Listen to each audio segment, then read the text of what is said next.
Well, let's go straight to the top story at this hour. North Korea has said that its denuclearization talks with the U.S. and Sweden have broken down. Pyongyang, in fact, is blaming Washington, which denied that the talks failed. Officials from both of the nations have gathered in Sweden's Lidingö, where the North Korea's embassy is located. The aim was to reach a breakthrough after talks between U.S. President Trump and North Korean leader Kim Jong-un in Vietnam failed to procure a deal.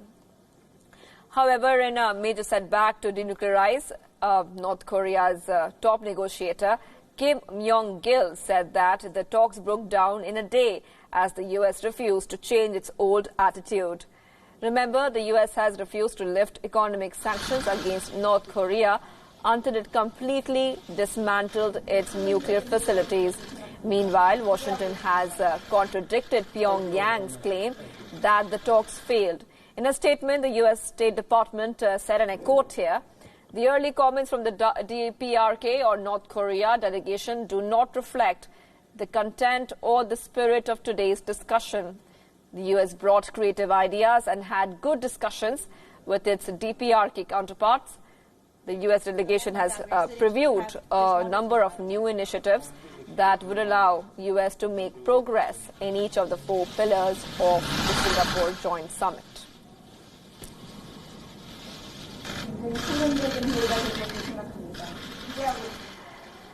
Let's shift our focus to Iraq now. It's the 5th day of anti-government protest in Iraq, and the situation seems to be spiraling out of control.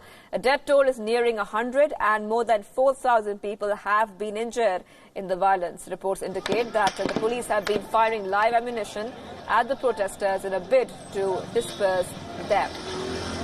But it seems to be having very little impact as thousands continue to flood onto the streets of major cities in Iraq. In Baghdad, the curfew was lifted after one day of calm yesterday.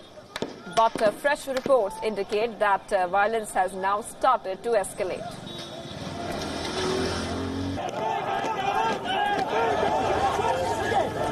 Meanwhile, the UN stepped into the situation and condemned the violence. The UN's head of the assistance mission for Iraq called upon all parties to pause and reflect and to hold people accountable for the reported deaths.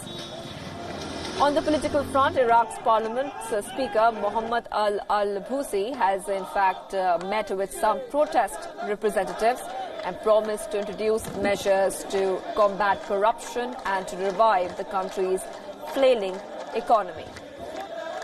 An emergency parliament session, which was scheduled for Saturday, ended up being called off as most of the legislators failed to show up.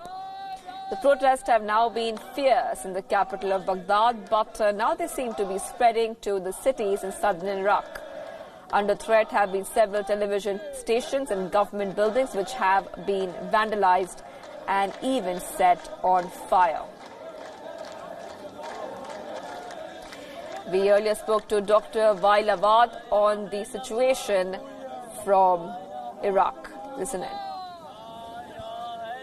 Yes, actually this is a major event have taken place in Iraq, and most of the Iraqi people have no leader in the street who has been taking their own demand into their own hands, and they have been demonstrating against corruptions, against unemployment, against shortage of water and electricity, and also the malpractice of the government, where there is no accountability against any officers in this government who has not been subjected to any kind of a checking and finding out about the corruption in Iraq. So therefore this movement is really was gaining ground till some of the religious leaders and the prime ministers and the parliament met, and they have decided that they will succumb to the pressures of the street and come back to meet the demand of the people without jeopardizing the country. And in fact, many of the security officers in Iraq have been captured, those who were shooting directly on the head of the demonstrators,